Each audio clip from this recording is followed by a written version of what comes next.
Current affairs मतलब MJT education. Hello दोस्तों, good morning. स्वागत है एक बार फिर से आप सभी का एमजेटी एजुकेशन में। Wish you very very happy Diwali.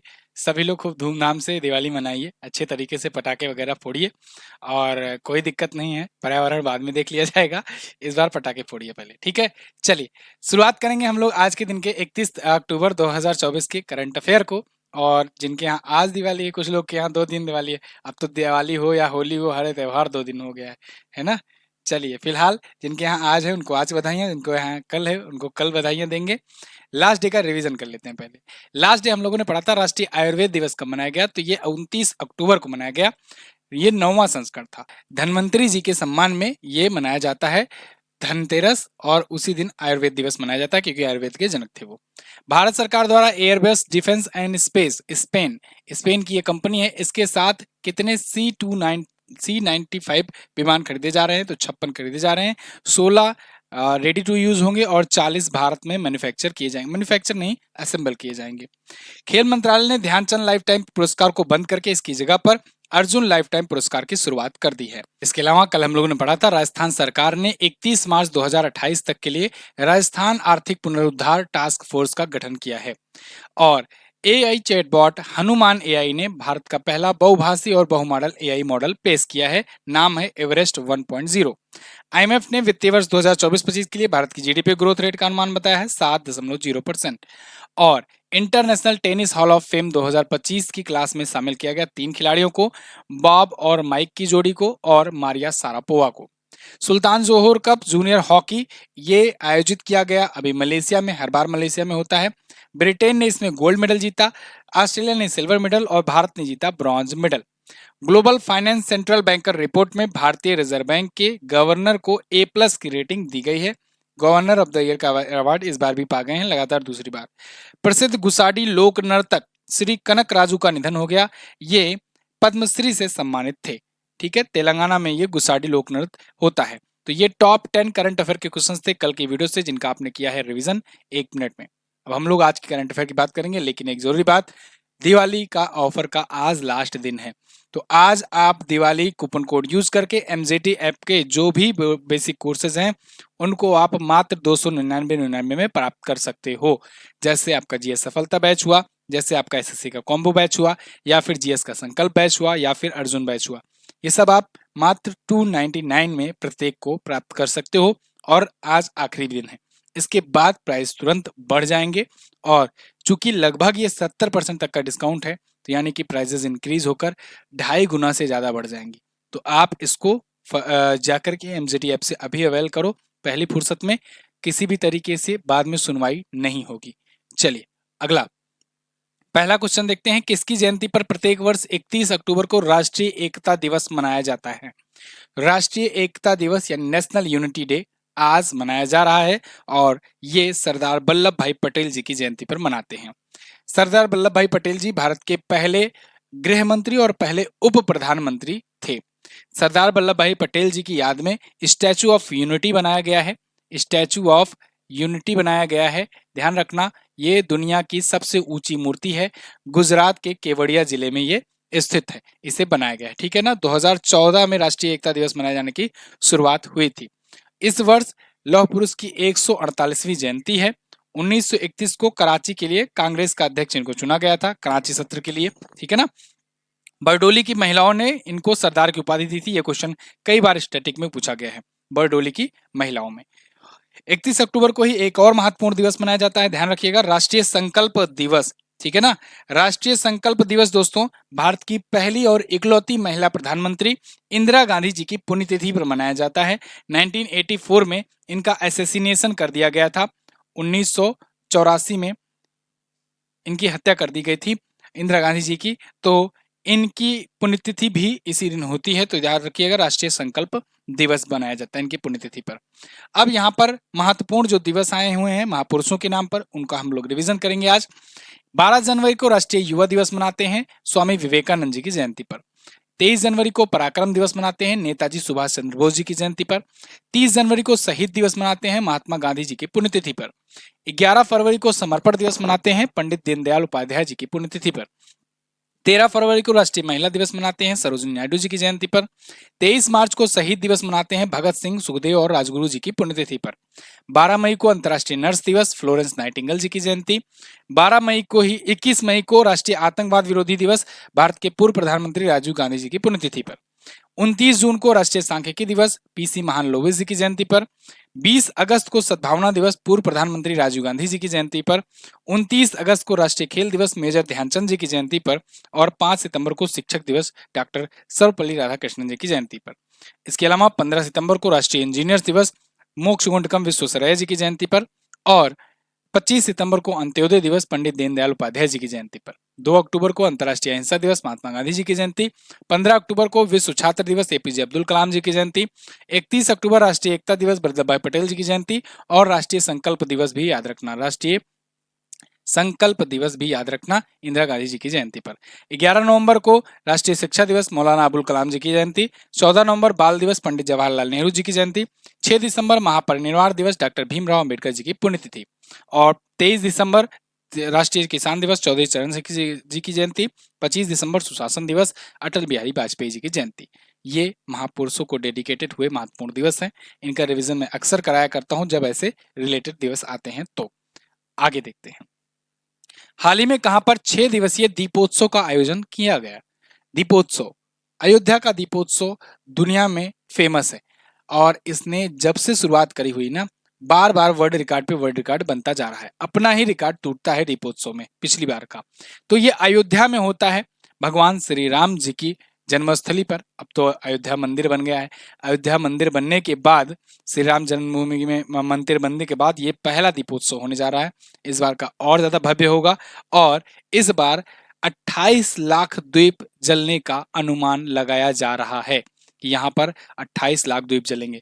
तो इस बार दीपोत्सव 29 अक्टूबर से शुरू होकर 3 नवंबर तक आयोजित किया जाएगा उत्तर प्रदेश अयोध्या में। 2017 से इसकी शुरुआत थी, इस बार 8वां संस्करण है। 6 बार गिनीज वर्ल्ड रिकॉर्ड ऑलरेडी हो चुका है, इस बार 7वां बनने जा रहा है। ठीक है, कोई आस पास भी नहीं है, इसके वर्ल्ड रिकॉर्ड के कोई आस पास भी नहीं है। तो यहाँ पर आप देख सकते हो सिलसिलेवार कब कब कितने कितने द्वीप जले थे।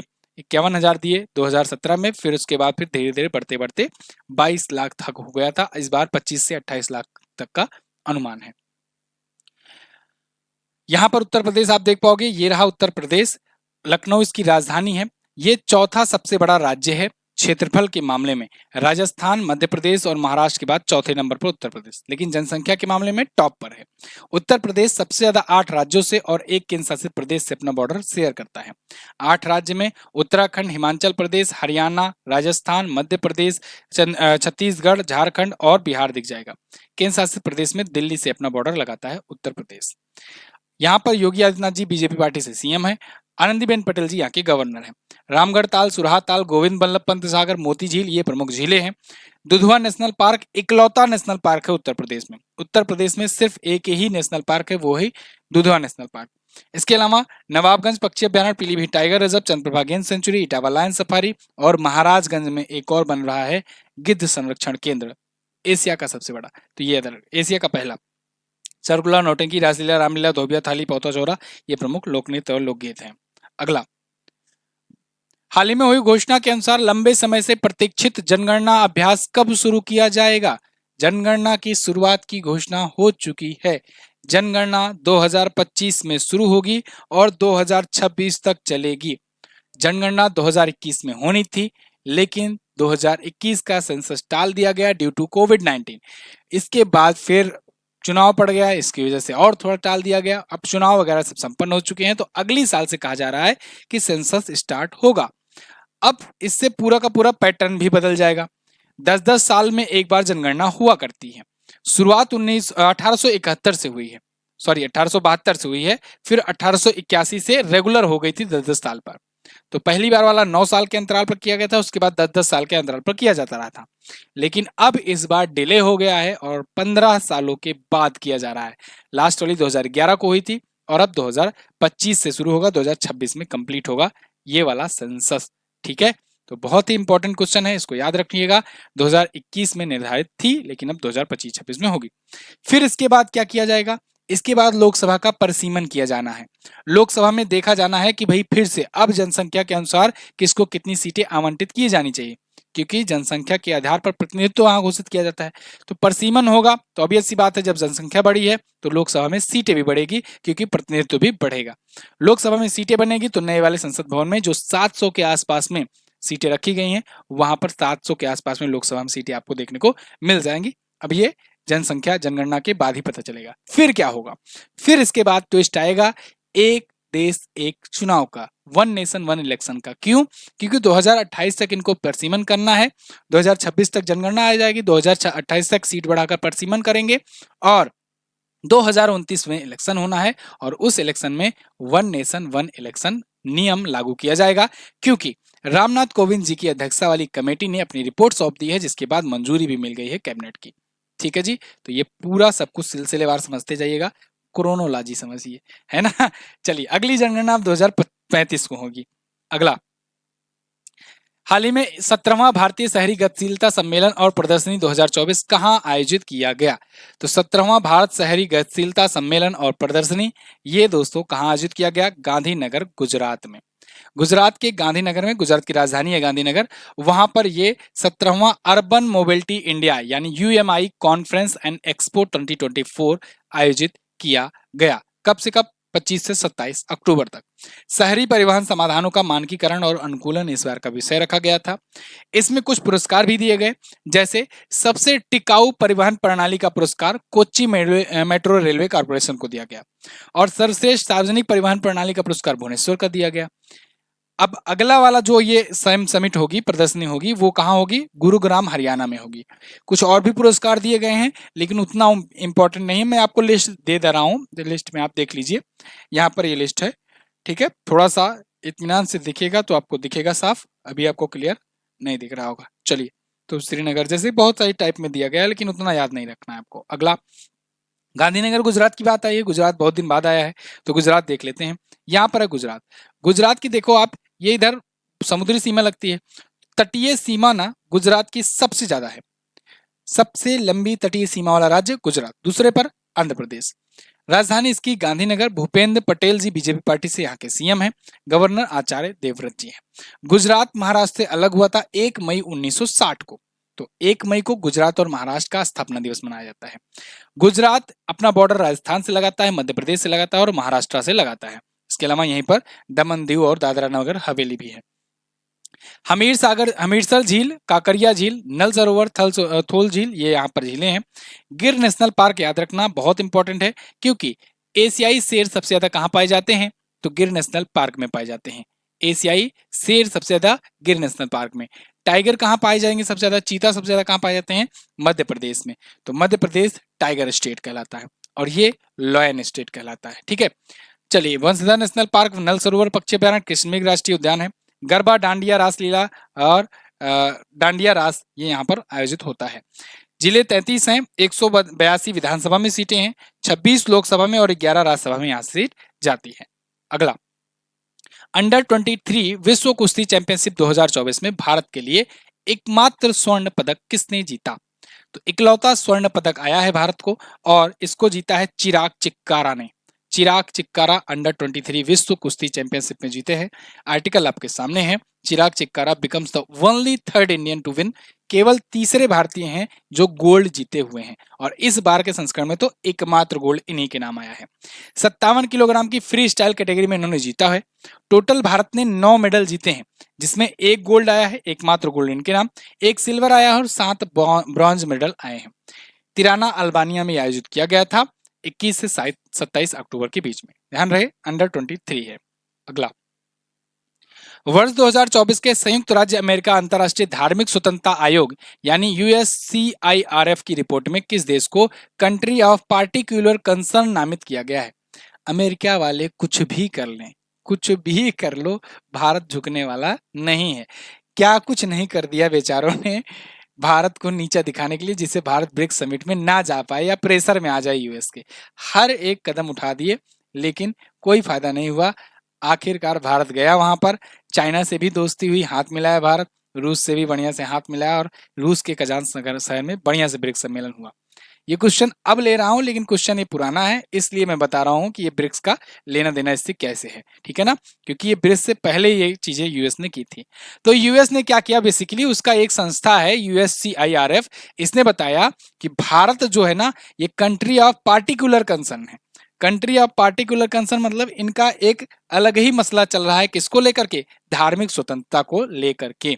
तो यहाँ पर CAA सिटीजनशिप, यहाँ अमेंडमेंट एक्ट की मुद्दे को इन्होंने उठाया। यहाँ पर सिटीजनशिप अमेंडमेंट एक्ट ला करके नागरिकता कानून, नया नियम ला करके लोगों को परेशान किया जा रहा है, जबकि ये कानून 2019 में ही पारित हो गया था, लागू कानून बन गया था, ठीक है, दिसंबर 2019 में।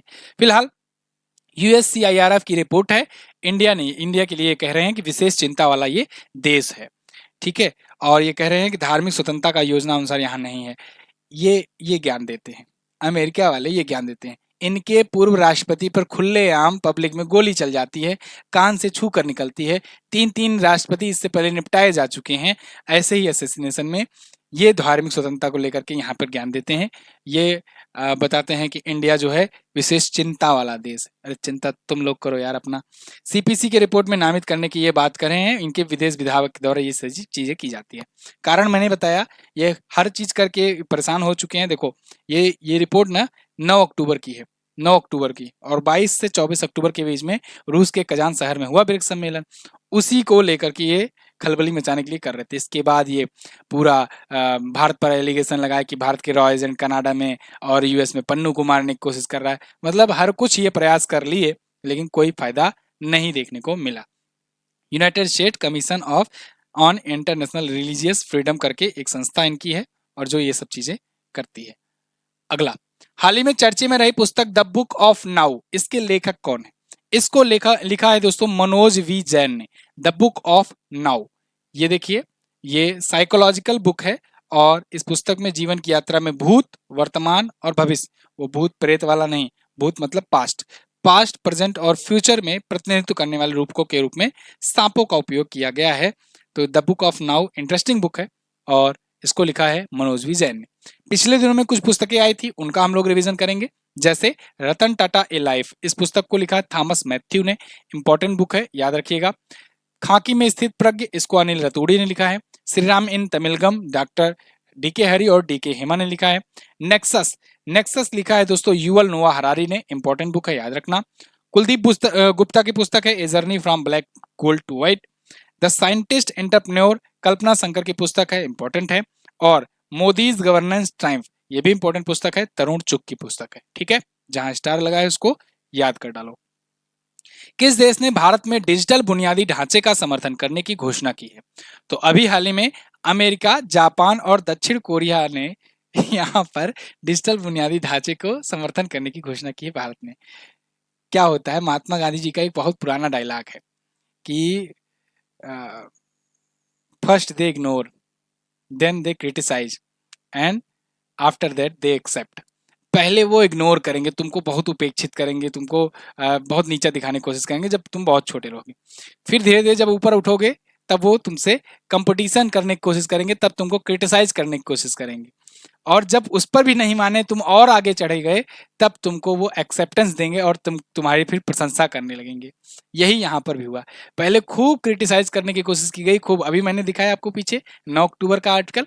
अभी देखो अब आगे का आर्टिकल, जब ब्रिक्स समिट में बहुत दबाव डालने की कोशिश की गई, और ऐसा लगा कि भारत को भाई किसी भी प्रकार से दबाव नहीं डालने वाला है, भारत जो है रूस और चीन के पाले में आ जाएगा, मतलब कि रूस, चीन, भारत, ये तीनों अपना एक ग्रुप बना ले रहे हैं, और ब्रिक्स का एक बड़ा मतलब महत्व बढ़ता चला जा रहा है, G7 को टक्कर दे रहा है।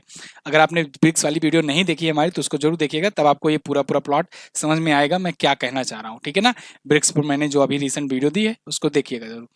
तो जब वो देखे कि भाई अब तो पूरा ये लोग अपना अलग गुट बना ही लेंगे, तब इन्होंने क्या कहा कि चलो US, जापान और साउथ कोरिया हम लोग मिल करके यहाँ पर क्या करते हैं, डिजिटल इंफ्रास्ट्रक्चर को बहुत ज्यादा यहाँ सपोर्ट करते हैं। इंडिया में डिजिटल इंफ्रास्ट्रक्चर को बढ़ावा देने के लिए तीनों देश देखो सामने आ गए, है ना।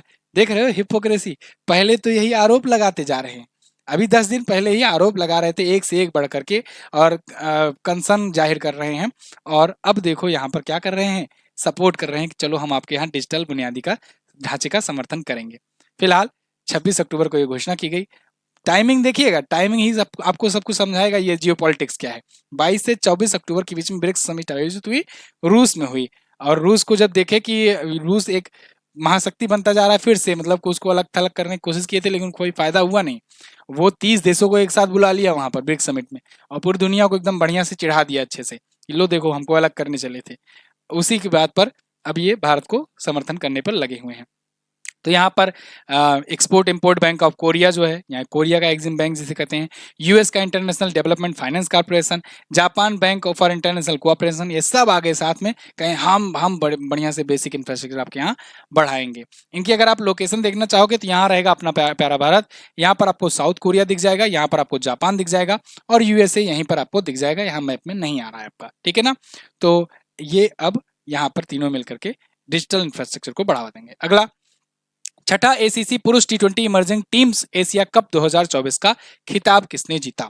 तो एसीसी पुरुष टी20 इमर्जिंग टीम्स एशिया कप 2024 का खिताब जीत लिया है अफगानिस्तान ने।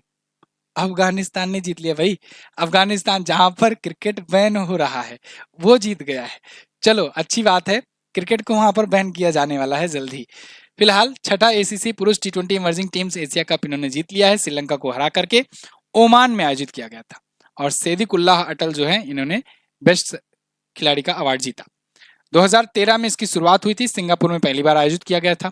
ये एसीसी के द्वारा यानी कि एशियन क्रिकेट काउंसिल के द्वारा आयोजित किया जाता है।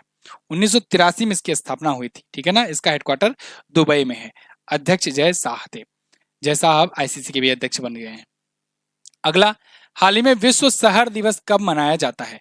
वर्ल्ड सिटी डे, ये 31 अक्टूबर को मनाया जाता है। वर्ल्ड सिटी डे, विश्व शहर दिवस, एक दिवस छूट रहा था, इसको भी कवर करा दिया गया है।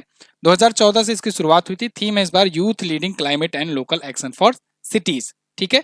और मिस के अलेक्जेंड्रिया में इसका कार्यक्रम आयोजित किया जाएगा। तो 31 अक्टूबर को 3 महत्वपूर्ण दिवस, एकता दिवस, संकल्प दिवस और शहर दिवस, ठीक है, तीनों याद रखना। देखो, अगर आपको जियोपॉलिटिक्स में इंटरेस्ट है तो जो ट्रेंडिंग वाली वीडियो में लाता हूँ उसको जरूर देखा करो। उसमें आपको बहुत ज़्यादा नॉलेज दिया जाता है जिससे आपको एक बहुत बेहतर सोचने की समझने की क्षमता विकसित होती है कि कैसे दुनिया काम करती है। इसको आप हर जगह यूज कर सकते हो, अपनी लाइफ में यूज कर सकते हो। इस समय भारत का जो स्टैंड चल रहा है ना, बहुत जबरदस्त चल रहा है। अगर आप इससे सीखना चाहो तो बहुत अच्छे से इंस्पायर हो सकते हो और अपने लाइफ में इसको उतार सकते हो कि न तेरा हित न मेरा, तेरा हित सबसे पहले मेरा हित, ना हम तुम्हारी तरफ झुकेंगे ना तुम्हारी तरफ झुकेंगे, हम अपना पक्ष लेकर चलेंगे, अपने हित को लेकर के आगे रखेंगे मुद्दे और अपनी तरफ आगे बढ़ेंगे।